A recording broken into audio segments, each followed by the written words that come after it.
E aí galera, aqui é o Guima, muito obrigado por estar assistindo. Estou aqui com nosso amigo Dave Lombardo. E first of all, man, thank you very much for having us. Thank you. As for me, and as just an icebreaker for me and for Vitor, my friend here, it's like a dream come true to meet you personally. So I have a few questions here from the fans as well, and let's get going, man. Always a good question for drummers is when and how did you start playing the drums? Wow. When I was very young, I just, I started probably like most drummers, banging on, pots and pans and driving your parents crazy. And then I started playing bongos when I was really young. There was a pair of bongos in the house, and then I got into marching drums and when I was in 4th grade. And then my interest grew to a drum set, and then, I wanted to get in a band. And I had 2 bands before Slayer. One was Escape, and another one was called Sabotage. And so it just kept going, My love for drums just kept evolving and continuing. Cool. I have read a lot of your biography, and did you happen to have any instructions or teachers? No, I didn't. No, I'm autodidact, which is self-taught, and I learned by listening and observing. So really, there's no outside source for teaching. I didn't go to school. My parents really couldn't afford it, and the small amount of music education I did get was from school, and I think I took 1 week of lessons, but I felt like it was a waste of money because I was learning more by listening to music than by a teacher telling me what to play. Yes, sometimes at least it had happened to me that we realize that sometimes we are born with it, right? Yeah. Like a desire and a true passion for the instrument. I mean, Yeah. And we listen a lot in the Slayer songs, and that you have a pretty fast techniques on the bass drums. Mm-hmm. How was the process where you were studying? Because I know that you have to practice a lot to get fast. And how was the routine when you were younger? Well, I practiced a lot with a band, is what I did. I didn't really practice much by myself. No metronomes? No, at that time, no. I didn't start using a metronome until maybe until 96, 98. That's when I started using a metronome, but that wasn't really ever a part of my routine. Yeah. So you have recorded a bunch of Slayer albums with no metronome? Yeah, all of them, yeah. Except for, let's say, World Painted Blood or Christ Delusion, we used a metronome for maybe, 4 to 8 bars, and then they cut the metronome, and then I continue on my own metronome. Yeah, it's cool because there's kind of a breath for the exactly. the tempo, right? It's not like da da da exactly. all the time. Yeah, and that's what I like. I like recording like that. That way you capture the spirit of the band and the emotion. When a guitar riff becomes intense, you get the speed. Goes up just a little bit. Yeah. It's like a crescendo in classical music. Exactly. It just builds. So because in classical music there's really no time signature, it's just what the maestro, how he conducts. Exactly. So it gives a good human touch. Yeah. The music. And I mean, there's so many beats per minute, or tempos. There's andante, there's legato, and there's so many different. In andante, you can go from a certain, BPM, that's a certain bracket you can work by. And then, andante, same thing, or legato, Yeah, it's funny because sometimes you get a score and it says felice or andante, ma non troppo, not much, right? Right, exactly. So funny. Really, what is that? Yeah. So you just have to have a feel for it. So. Yeah. Cool.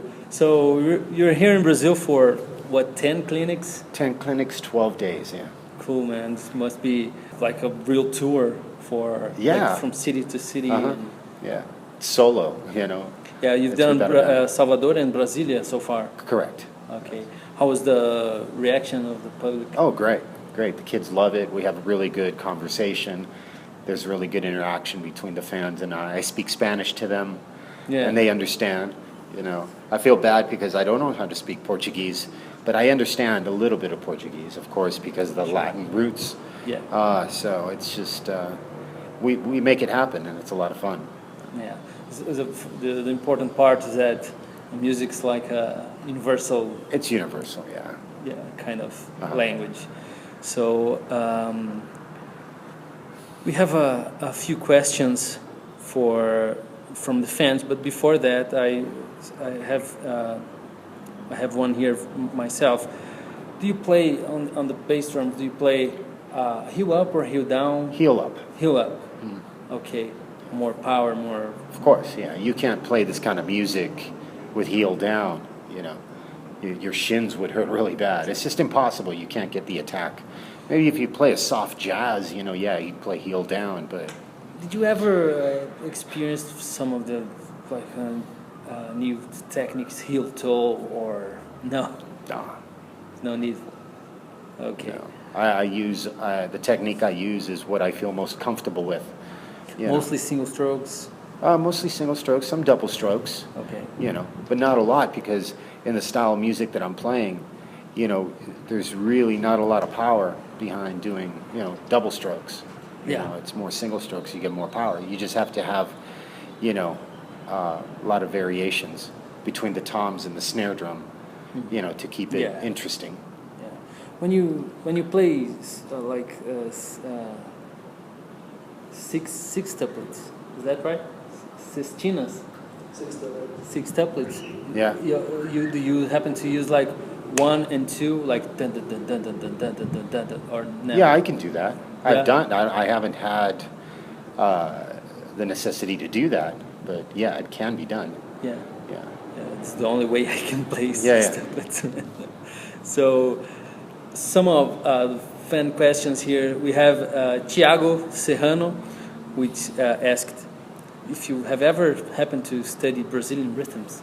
Well, not study them, you know, but I have heard them and listened to them intently and tried to understand them. And I have developed my own Brazilian rhythms, but I haven't really worked on them much, you know, but they are amazing. And I love them very much. It sounds great, and it's very good pulse. You know, it feels really good. Makes me want to dance. Cool. We have here as well Gian De Bastiani. He asks us if there's any chances you're going back to Slayer. No. Okay. Guilherme Mineiro is asking, how was the experience with Sepultura? Oh, that was just one day. I was walking on the beach, and I know the producer very well, and you know, I text the producer because I wanted to just go by and say hi, and he lives on the beach, and he just asked me if I was interested in playing some drums, and I agreed, and I went there, and next thing I realized, I see Andreas, I see Paulo, I see Derek, and Eloy, and you know, of course, seeing those guys, it's always great to see them, and you know, we started jammed? doing this. Yeah, I just jammed with them, yeah, and then they took the recording and then put it in the song. Yeah. Okay. So I don't think I've heard the song. Did you happen to made a gig with on Rock in Rio now? No, I would love to. I would love to play Rock and Reel with film. I think they would like it very much. Absolutely. Yeah, and Bruno Gelmini and our friend here, Vitor Bertoldi, is asking about the new projects, the band. Yeah.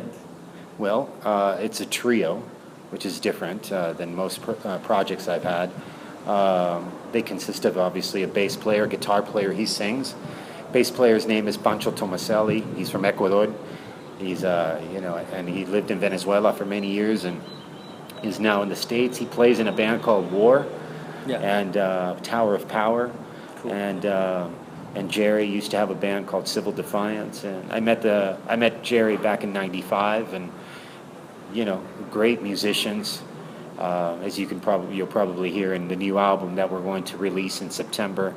The band is really, it's very powerful. You have to see us live. This band is something, you have to witness live to really understand. And the new album called Fire from the Evening Sun will be out in September, and we hope to tour South America and hopefully Brazil, soon. Cool. And where people can reach you online or see that there's a band site? Oh yeah, there's a film on Facebook. Okay. Yeah. It's PHILM. PHILM, yeah. And also film official on Twitter, and of course on my page, which is Dave Lombardo, on Facebook. On Facebook. Yeah. Okay. Well, man, that's it. Awesome. Very short, very Great. cool. And this is all about. Uma última palavra aí para quem está assistindo a gente, para você se inscrever aqui no canal do YouTube e também curtir a página do Dave e também conferir todas as datas aí das clínicas, né, dos workshops do Dave, que vai ser muito legal. Dave, muito obrigado. Muito obrigado. Meu amigo. Thank you. Thank you very Gracias. much.